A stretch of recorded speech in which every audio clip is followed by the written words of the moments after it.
Ah, vous le lisez comme moi, ça se passe en Écosse, à Édimbourg.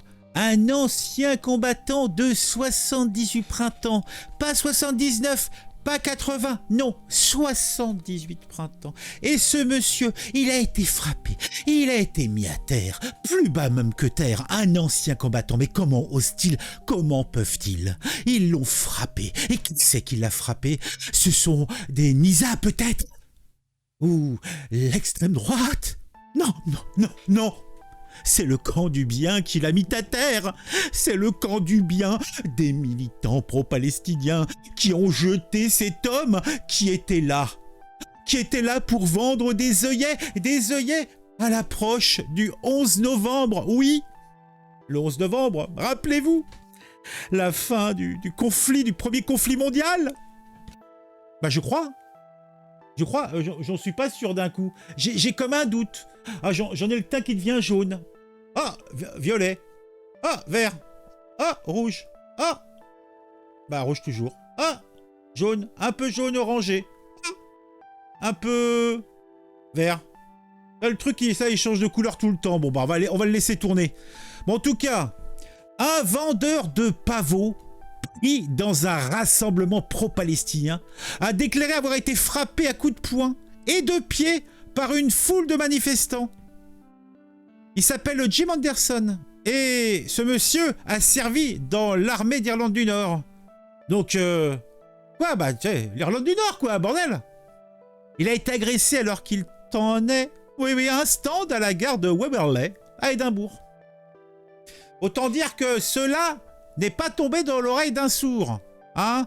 Mon œil est tombé dessus et je voulais absolument vous en parler parce que là, ça ne peut plus durer. Comment se fait-il que le camp du bien, le camp des petits là qui se font les bombes et tout ça, vous savez ce que c'est là, on en a parlé, on voit ça sur les écrans. Comment peuvent-ils s'attaquer à un ancien combattant? Alors est-ce que c'est parce qu'il faisait partie des forces répressives anglaises? Hein? C'est ça?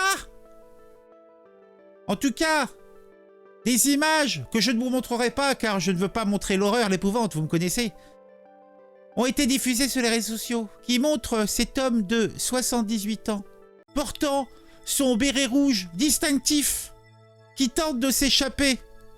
Mais bon, l'attaque n'a pris fin que lorsque le personnel du chemin de fer a repoussé les manifestants. Ils étaient pas moins de 1200 à être descendus sur la station pour protester contre les attaques israéliennes à Gaza.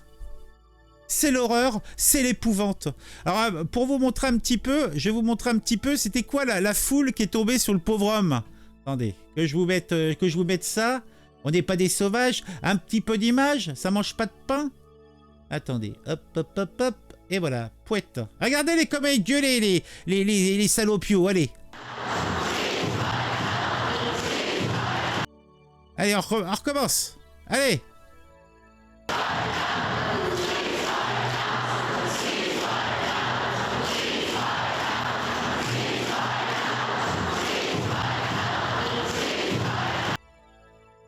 Bon, voilà, tout est dit, vous savez tout maintenant. La honte, j'en ai la honte aux joues pour eux.